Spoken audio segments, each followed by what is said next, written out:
Her forklarer vi, hvilke typer strukturisomeri, der taler om i hver af de her par.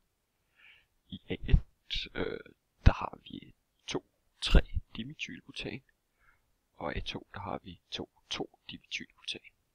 Der snakker om stillingsisomeri, fordi vi har her en carbonkæde, som vi også har her, og det er den samme på hver side, så det kan ikke være kædeisomeri, men til gengæld sidder metylgrupperne forskelligt på hver af de to, og derfor er der snak om stillingsisomeri.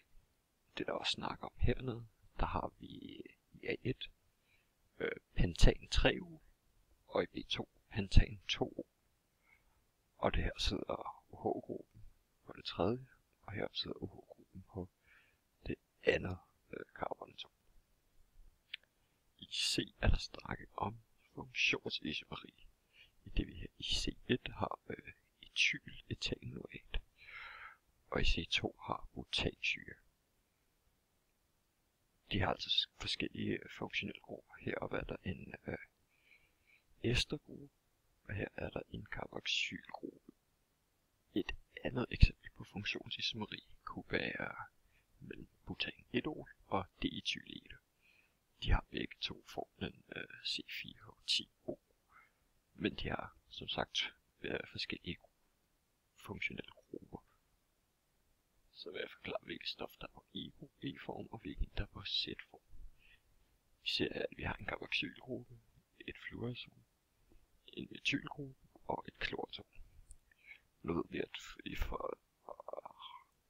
fra prioriteringsrækkefølgen, at klor og fluor har begge to har rigtig høj prioritet, mens carboxylgruppe og metylgruppe har lav prioritet.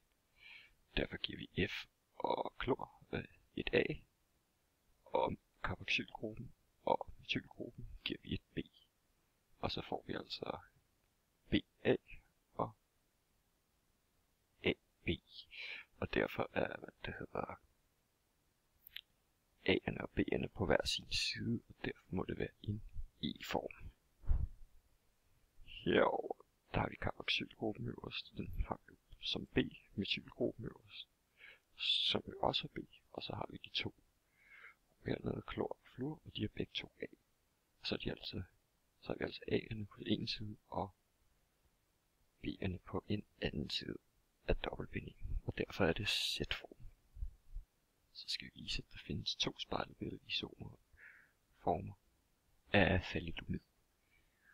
Og hvis vi skal altså finde ud af, om der er noget carbonatom, som er bundet til 4 forskellige atomer eller grupper.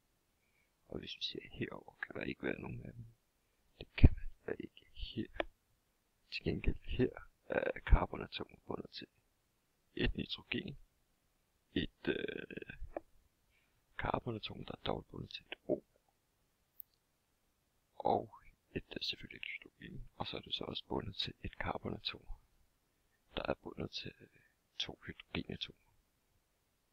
Det gør, at der hernede vil kunne laves en anden form for thalidomid, hvor nitrogenet er bundet der, hvor hydrogenet sidder. Og det vil altså danne en spejlbillede isomer.